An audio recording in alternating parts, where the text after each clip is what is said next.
Do you actually know what's in the soy sauce sitting in your kitchen? Right now, if I told you some bottles may be chemically rushed, padded with color and sweeteners, or tweaked with heart-healthy shortcuts that could complicate certain medications, would you still splash it over dinner without a second thought?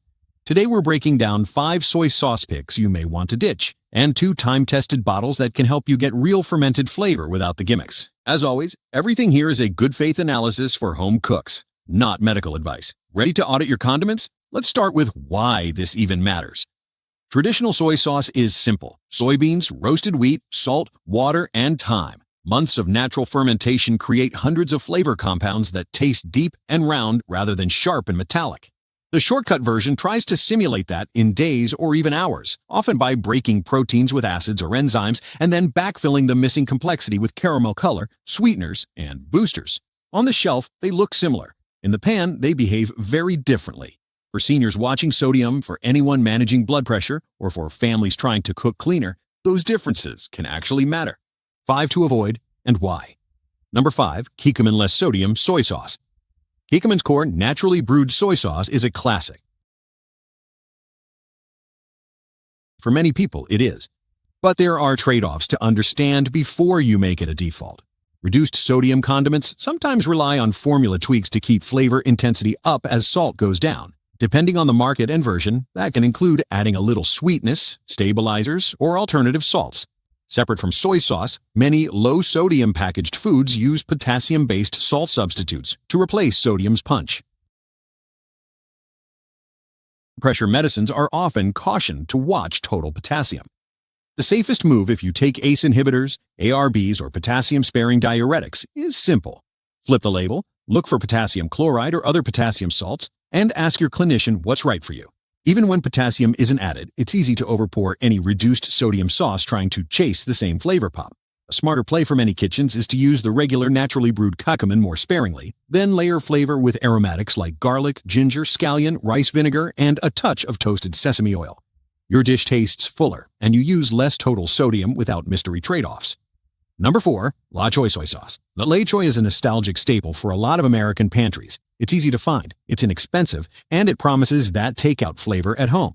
But many shoppers are surprised when they compare labels and taste side by side against a slow-brewed brand. La Choy's profile leans thin and salty with a fast, sharp finish, rather than the mellow, layered umami you get from longer fermentation. That hard edge is exactly what you'd expect from an aggressively accelerated process. Some shoppers also report reaching for more of it to make dishes taste right, which can push total sodium higher than you intended.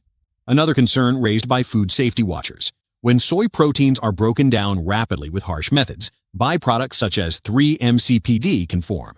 Regulators set limits and brands say they comply. But if you're aiming for closest to traditional, La Choy's flavor and processing style are often not it.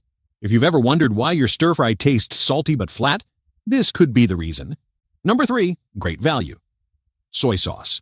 Walmart. Value labels keep budgets afloat. The tension is that true fermentation is slow and expensive to warehouse. When you line up value soy sauce against long-fermented bottles, you can taste and see the difference. The budget version often pours very thin, reads one-note salty, and lacks that natural, breathy sweetness traditional brewing unlocks. That suggests a heavily accelerated or hybrid process, sometimes with color and sweetener helping the illusion along. The real-world effect is you use more to get the same satisfaction. If you're managing sodium, that's the opposite of what you want. And if you're chasing restaurant-style depth, you'll keep adding spoonfuls and never quite get there. For the extra $1 or $2 per bottle, a slow-brewed option typically stretches further because a teaspoon does what a tablespoon of a thin sauce can't.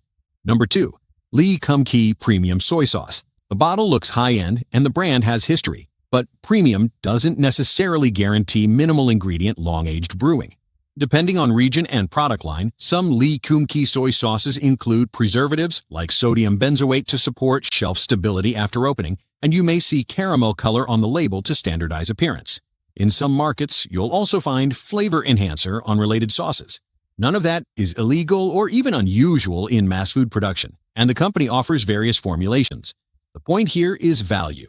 When you're paying a premium price, what are you paying for? If the label lists extras you don't want, consider shifting those dollars to a bottle that's truly just soybeans, wheat, salt, and water with thyme doing the heavy lifting. Small and mid-sized brewers exist in most large grocery stores now. They just don't always have the glossy packaging. Number 1. Generic takeout soy sauce packets. These tiny packets are convenience heroes, but they're wildly inconsistent. Some are genuine brewed soy sauce. Others are soy sauce-flavored liquid seasoning made from water, salt, hydrolyzed vegetable protein, sugar, and color to mimic the look and bite without a fermentation base. If you've ever noticed a harsh, chemical-leaning finish from a packet while a bottled soy sauce tasted warm and savory, that's the difference. For people in hospitals, schools, or long-term care settings where packets are the default, it's especially worth checking whether a facility is stocking real brewed soy sauce or the soy-flavored alternative. If you pack lunches or order takeout often, the easy upgrade is to keep a small, refillable bottle of your preferred brewed soy sauce in the fridge and bring that flavor with you. Before we get to the 2 bottles that consistently deliver, let's talk practical kitchen strategy so you don't end up leaning on any soy sauce too hard. If you're watching sodium, think in layers. Use half your usual soy sauce, then add acid and aroma to brighten the dish. A squeeze of citrus, a splash of rice vinegar, a pinch of sugar to round sharp edges, fresh ginger, garlic, scallion, white pepper, or a few drops of toasted sesame oil at the end. That combination tricks your brain into perceiving more savoriness at lower salt. If you're sensitive to preservatives, choose shelf sizes you can finish within a few months. Keep the bottle capped and refrigerated, and avoid prolonged heat on the rim of the bottle when cooking, which can caramelize residue and mute aroma over time. And to keep portions modest, pour into a spoon rather than free pouring from the bottle. Little habits make a big difference. Now, 2 soy sauces that still taste like thyme did the work. Safe pick 1. Kikkoman Naturally Brewed Soy Sauce. The original orange cap bottle is popular for a reason. It's naturally brewed from whole soybeans and roasted wheat with nothing flashy in the ingredient list. And the taste tracks exactly with that. Clean, balanced, warm, and layered. The color is a clear reddish brown, not inky black. It smells savory without any harsh chemical note. In cooking, it reduces into glazes without getting bitter, and it plays well with ginger, garlic, and sugar. If you're trying to use less, you can, because a teaspoon has real presence. Pro tip for stir fries. Season your protein with a small splash early, then finish the dish with a touch off the heat to preserve aroma. If you're gluten-free, Kikkoman's Tamari-style options are brewed without wheat. Check the label to confirm the exact product in your market. Safe pick 2. Yamasa Soy Sauce. Yamasa has been brewing for centuries, and you can taste the patience. Compared head-to-head with other mainstream bottles, Yamasa often reads slightly rounder and a touch sweeter, with a deeper, stock-like undercurrent that's fantastic for dipping sauces, sushi, and brothy noodles. It pours with a soft viscosity instead of feeling watery, and it keeps its character even when you reduce it with mirin and sugar for teriyaki. If you do a lot of delicate cooking where a harsh soy note would bulldoze the dish, Yamasa's balance makes it easy to use less and get more. Let's zoom out for a moment and talk label reading, because this is where shoppers win. The cleanest bottle will usually list soybeans, wheat, water, and salt. Some naturally brewed brands include a little alcohol as a brewing byproduct or preservative. That's normal. Caramel color tells you the brand is adjusting appearance rather than letting time do that work. Hydrolyzed soy protein, or hydrolyzed vegetable protein, usually indicates a shortcut base. Flavor enhancer is a sign the formulation is leaning on boosters to hit the tongue rather than layered fermentation. Reduced sodium can be great if it helps you stay on track, but check the serving size, the actual milligrams per tablespoon, and whether potassium-based salts show up. If you take heart or blood pressure medicines, ask a clinician how those fit your plan. What if you want to make any soy sauce taste better? You absolutely can. For dipping sauces, loosen a teaspoon of soy sauce with a teaspoon of water to reduce the salinity on first contact with your tongue, then add a splash of rice vinegar, a pinch of sugar, grated ginger, and a few drops of toasted sesame oil. For quick marinade, combine soy sauce with mirin, a little sugar or honey, garlic, and black pepper. Then pat your protein dry before cooking so it sears instead of steaming. For fried rice, season the rice with a small amount of soy sauce and white pepper while it's hot, then finish with scallion and a touch of sesame oil off the head. Those tweaks lift even a basic bottle and help you use less. A few rapid-fire questions people ask all the time.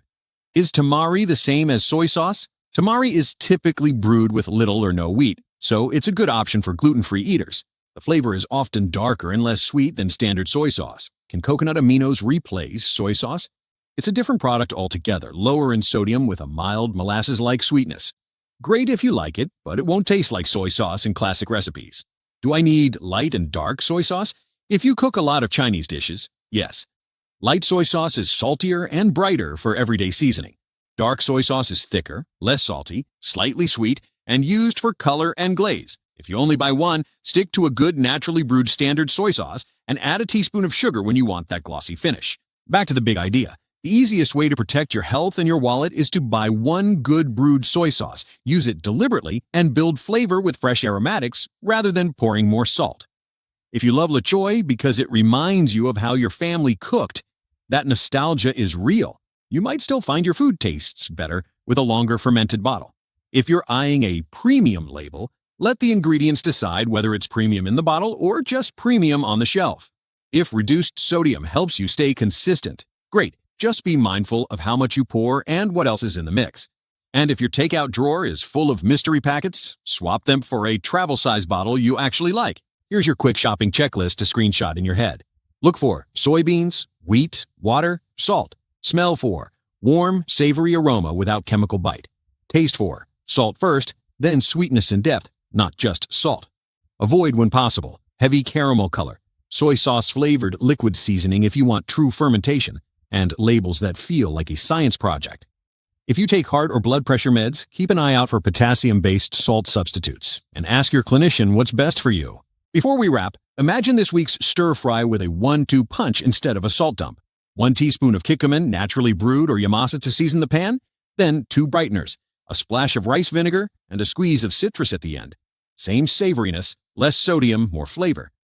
That's how you win dinner and do right by your health at the same time. Which bottle are you tossing after today, and which one are you giving a fair taste test this week? Drop your favorite naturally brewed brand in the comments and tell me how you use it.